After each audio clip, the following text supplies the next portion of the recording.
సీతారామరాజు జిల్లా రంపచోడవరం నియోజకవర్గంలోని టీడీపీ ఘన విజయం సాధించిన సందర్భంగా టీడీపీ, బీజేపీ, జనసేన శ్రేణులు భారీగా సంబరాలు చేసుకుని 4 మండలాల్లో భారీ రోడ్ షో నిర్వహించారు.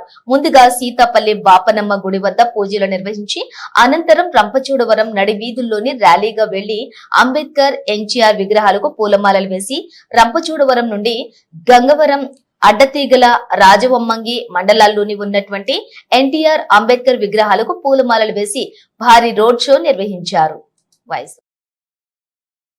అడుగడుగున రంపచోడవరం నియోజకవర్గం ప్రజలు ఎమ్మెల్యే శిరీషాదేవికి తన భర్త భాస్కర్ కి పూలమాలలు, ధూపాలతోటి సత్కరించి నిరాజనాలు చేపట్టారు.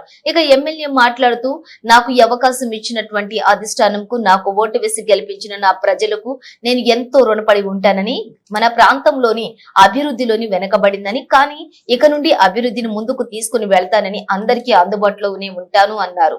ఎమ్మెల్సీ అనంతబాబు బినామీ ఆడవాళ్లను అడ్డు పెట్టుకుని ఏజెన్సీ ప్రాంతాన్ని కూడా దోచుకుంటున్నాడని, 15 సంవత్సరాల తర్వాత ఏజెన్సీలో టీడీపీ అధికారంలోకి వచ్చిందని, మనకి నిజమైన స్వాతంత్ర్యం వచ్చిందని, ఎవరికి ఏ కష్టం వచ్చినా అందరికీ నేను అందుబాటులో ఉంటానని తెలియజేశారు.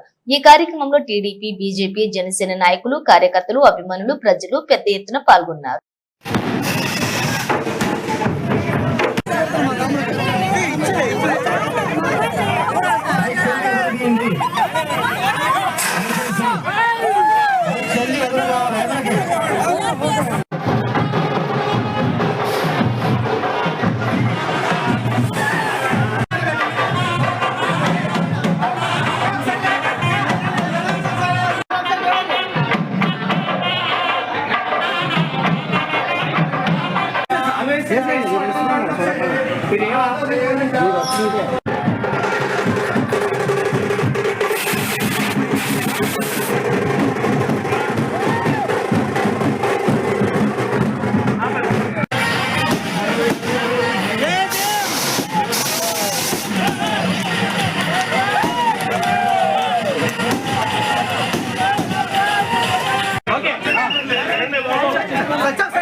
మీ అందరికీ మరొకసారి నా యొక్క హృదయపూర్వక నమస్కారాలు తెలియజేస్తా ఉన్నాను. ఇంత గొప్ప అవకాశం ఇచ్చినటువంటి మీకు నేను, నా కుటుంబం ఎప్పుడు రుణపడి ఉంటామండి. చంద్రబాబు నాయుడు గారు ఎటువంటి అనుభవం లేని చిన్న వయసు అమ్మాయి అయినా సరే నా మీద నమ్మకంతో నాకు ఒక అవకాశం ఇచ్చారు. ఆయన ఏ విధంగా నమ్మి ఒక అవకాశం నాకు ఎలా ఇచ్చారో మీరందరూ కూడా అటు రీతిగానే నమ్మి ఒక అవకాశం నాకు ఇచ్చారు. ఈ 5 సంవత్సరాల బాధ్యత నాది అని మరొకసారి మీ అందరికీ హామీ ఇస్తా ఉన్నాను. మరొక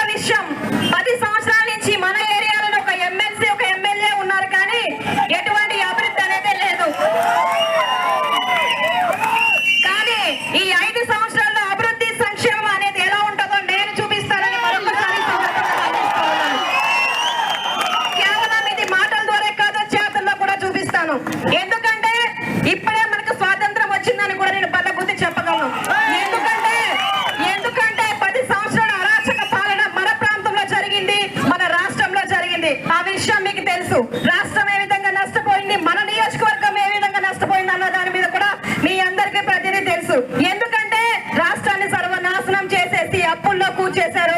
ఇక్కడ ఉన్నటువంటి సంపదను దోచుకో తిన్నాడు ఆ ఎమ్మెల్సీ అనంతబాబు డమ్మీ మహిళలు పెట్టుకొని.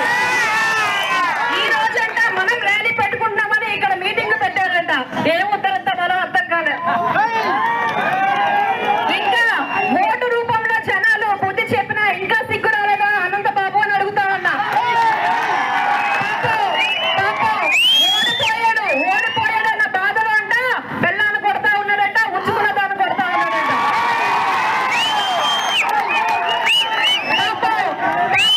ఆ మహిళ భర్తకి దూరమైంది, ఉంచుకున్న వాడికి దూరమైంది. వీడంట అత్తారింటికి కాకినాడ కంట, ఈ బంట రాజమండ్రి అంట. అది పరిస్థితి. మీరు ఆలోచించాలి. మీరు మరొకసారి చెప్తున్నా, సరైన మహిళను సరైన బిడ్డను మీరు ఎన్నుకున్నారు, మీకు తప్పకుండా న్యాయం జరుగుతుంది. మీ ఓటుకి ఖచ్చితంగా నేను న్యాయం చేసే బాధ్యత నాదని మరొకసారి మీ అందరికీ హామీ ఇస్తాను. ఇక నుంచి ప్రతి గవర్నమెంట్ ఎంప్లాయ్ అనే కాదు, ప్రతి నిరుద్యోగనే కాదు, ప్రతి సామాన్య మనుషులే కాదు, అదే విధంగా సాపుల వారే కాదు, ప్రతి ఒక్క మనిషి స్వేచ్ఛగా స్వాతంత్రంగా బ్రతికేటువంటి హక్కులను అదే విధంగా స్వేచ్ఛను మేము కల్పిస్తాం. ఎటువంటి బెదిరింపులు ఉండవు. అదే విధంగా ఉద్యోగులు కూడా ప్రశాంతంగా వారి యొక్క ఉద్యోగం చేసేలాగా చూసే బాధ్యత కూడా నాదని మరొకసారి హామీస్తా ఉన్నారు. నేను గెలిచిన వెంటనే చాలా మంది చాలా డిపార్ట్మెంట్ నుంచి వచ్చారు. వాళ్ళు చెప్తా ఉన్నారు, వాళ్ళు ఇంకా ఏదైనా రికమెండేషన్ అడుగుతారేమో అనుకుంటే అలా కాదు. ఒకవేళ ట్రాన్స్ఫర్లు ఉంటే మాకు సపోర్ట్ చేయండి అమ్మా, మేము మా ప్రాంతానికి వెళ్ళిపోతాం, ఇక్కడ మేము చేయలేకపోతా ఉన్నాం అంటున్నారు. మీకు ఇక నుంచి అలా ఉండదు. మీరు స్వేచ్ఛగా చేసుకోవచ్చు. మీ పూర్తి బాధ్యత నాదని చెప్పాను ప్రతి ఒక్క డిపార్ట్మెంట్ వాళ్ళకి. కాబట్టి కార్యకర్తలు, నాయకులు, ప్రజలందరూ కూడా నమ్మి ఇంత మంచి అవకాశం నాకు ఇచ్చారు కనుక నేను మంచి పనులు చేసి మన నియోజకవర్గాన్ని కాపాడి అభివృద్ధి చేసి ఇంకా మంచి బాటలో మన నియోజకవర్గాన్ని రాష్ట్రంలో నిలబెట్టాలి, ఒక మాతృకరమైన నియోజకవర్గంగా చేయాలనే దృక్పథంతో ఈ రోజు మీ ముందుకు వచ్చాను. అది జరగాలంటే మీరందరూ నాకు సపోర్ట్ గా ఉండాలి. మనం ఎవరికి కూడా అన్యాయం చేయొద్దు. వైసీపీ కార్యకర్తలు చేసినట్టే మనం చేయొద్దు. అలాంటి వ్యక్తిత్వం కలిగిన మనుషులం మనమైతే కాదు. కాబట్టి అందరికీ సమన్యాయం, తప్పు తప్పే, ఒప్పు ఒప్పే. నేను దాన్నే అంగీకరిస్తాను. కాబట్టి ప్రజలందరూ కూడా దానికి అనుగుణంగా నడవాలి, నాకు సపోర్ట్ చేయాలని మరొకసారి మీ అందరికి విన్నవించుకుంటా ఉన్నాను.